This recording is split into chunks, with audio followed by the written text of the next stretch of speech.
Hi, I'm Dr. Amy Murillo from the Department of Entomology at the University of California, Riverside. And today I'm going to be talking to you about how to protect your chickens from insect pests. So backyard chickens are a great companion animal. They're a great way to get a few eggs every day, and they're growing in popularity. With having backyard chickens, it is important to know about different insect pests that might bother them and how to protect your animals if you are to find them. There are three main types of insect pests that may impact your chickens. There are lice, fleas, and mites. And I'm going to talk first today about different louse species that might be problematic. There are a few different species of lice that may be found on chickens. Lice are small, pale colored. They're shown here on the skin of a chicken, and they are going to be feeding on the feather material of the birds. So the birds might have less feather cover.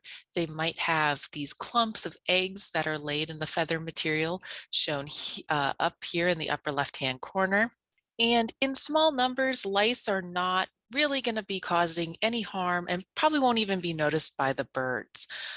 Chickens will groom to help keep the louse numbers low and manageable, but sometimes if the birds aren't feeling well or if there's other underlying health issues, that's when we might see an explosion of louse numbers. And here in the bottom right-hand corner is an up-close picture of a chicken body louse. The next insect pest that might impact chickens is fleas.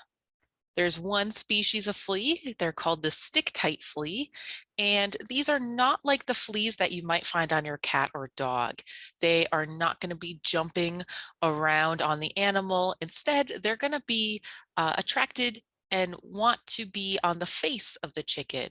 So what is shown here on the right-hand side are these little fleas that they like to embed in that bare skin. And both the females and the males will be blood feeding. So these are going to be a little bit more irritating to the animals because they are getting blood. Again, a few fleas probably are not going to be an issue, but they can reach high numbers. One thing that's important to note about fleas is they are not all on the animal. So with lice, all the lice are on the bird all the time. But with fleas, you only ever see the adults on the chickens. The immature stages of the fleas are going to be off the host and in the environment. And that can make it very frustrating to try to control them, because when you get rid of the adults on the chicken, there might still be immatures in the environment. And so fleas are something that might be consistently battled. You might never completely eradicate fleas from your chicken coop or from your chickens. Finally, I want to talk about mites. There is one main mite species in Southern California that is problematic. This is the northern fowl mite. The image of the mite is shown in the bottom right-hand corner. And mites are probably the most damaging pest to chickens because they are blood feeding. They like to live in the fluffy feathers in the vent region of the birds that's shown with this arrow. So right near the tail feathers is where these mites are going to be. And again, in a small numbers, they're probably not causing any problems, but they can reach very high levels quickly. So with mites, it's very handy if populations can be spotted quickly and something can be done to help mitigate those mite problems. Before we can control insect pests, it's going to be important to know where these parasites are coming from. That way we can try to prevent problems from either starting or from getting out of hand. Lots of these insect pests are going to be coming from wild birds. So keeping your chickens away from wild birds, having them in an enclosed coop or run is going to really help protect them. Also trying to keep rodents away. Of course, anytime there are animals, there are going to be animal food, and the rodents are going to be attracted to that. So keeping, animal feed in a protected place, or kind of just trying to keep things tidy and having a good cleaning regimen is going to help limit rodents from being around your animals and potentially moving these insect pests around. if you get new birds, it's very possible that they might come with some of these insect pests on them. And this is just good for any sort of disease management as well. If you do get new birds from the feed store or some other source, keep them separate from your main flock for at least a week or two. That way, if the new birds are sick or have any insect pests, you can treat just that bird or those few birds instead of potentially introducing that to your entire flock. And now you have the whole flock to deal with. And finally, a lot of these insect pests might be moved around on contaminated supplies.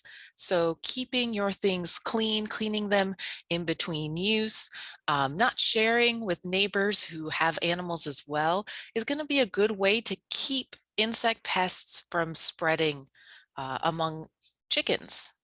And finally, people. All these insect pests I talked about today, they don't want to be feeding on people. They're more interested in birds or other animals, but we can accidentally carry them. So having dedicated footwear that we only use when we go, take care of our chickens, or making sure that we really wash our hands, not visiting multiple flocks on the same day. Don't go see your friends' chickens and then come back to your chickens. That's going to be not only good from an insect standpoint, but it's also going to help protect your flock from any diseases that other birds might have. I do want to talk about a couple specific control options. One non-chemical control option that we have tested here at UC Riverside that works very well is to use food-grade diatomaceous earth. This is what food-grade diatomaceous earth looks like under a microscope. It's got all of these small microscopic, sharp pointy edges in this material. And when these edges come against the insect cuticle, this is the outside of the insect, it will cause that cuticle to break down and it will cause the insects to desiccate and die. So we humans and chickens and other vertebrates like your cats and dogs, we don't have an exoskeleton. So we don't have to worry about this material hurting us or being toxic to us as long as we are careful about how we use it. So what we have found at UC Riverside that works very well is to use a container. We use these plastic bins. We got these at a local home improvement store, but you can use a plastic swimming pool or any sort of container that you can clean in between uses. We add washed play sand so it's not too dusty. And we would use about a 50-pound bag of play sand. You can adjust that or spread it out in multiple containers depending on the size of your flock. And then we mixed into it food-grade diatomaceous earth. Now we always wear a mask when we're doing this because when we're mixing it, it can get up in the air and it can be a little irritating to us. But food grade means that it's edible. So again, this is a very low toxic material that is going to be bad for the insects, but okay for the birds and for the humans. We mixed about 6 cups of this diatomaceous earth with the sand, and then we left it with the chickens. And the chickens, they are going to perform a behavior called dust bathing. You may have already noticed this if you have birds. They might do it in like a sunny spot in the yard, or they might have a favorite spot where all the birds will take turns. And this is what that behavior looks like. So when chickens perform this behavior, they're keeping their feathers in good condition. They're removing all these excess oils that they might have. Now, if we have an insecticidal material like that food grade diatomaceous earth, now when the birds are doing this behavior, they're actually able to control those insect pests that they might be coming in contact with. So it's really important to have that extra component to the dust box and to let the birds just do their own thing. This is going to be less stressful for the animals. This is a behavior that they're going to like to do anyway, and you can help keep your insect pests low or completely eliminate them. Some other non-chemical control options, especially for the stick-type fleas. We can see those adults very clearly on the chickens. It can, we see it and we want to do something about it. carefully applying Vaseline or mineral oil to those fleas, it's going to irritate them. It's going to cause them to want to drop off. Or with the Vaseline, it will actually plug up the spiracles, which is how insects like fleas breathe. So this is another good non-chemical control option to help protect your chickens from insect pests. Finally, there are some chemical control options out there. You can find these at feed stores. Just be very careful to make sure you read all of the instructions on the label before you use it. Make sure it's something that actually can be applied to chickens, and make sure it's something that's actually going to be targeting one of the pests we talked about, a flea, a louse, or a mite. Things for flies or things for other parasites or for other animals are not going to be good for your chicken. So make sure you're protecting your animal. And then when you actually apply any of these chemical controls, again, follow those label instructions to make sure you're protecting yourself as well. Finally, if you would like to learn more about insect pests of animals, whether it's chickens or cats or dogs or any other animals, you can visit veterinaryentomology.org for more information.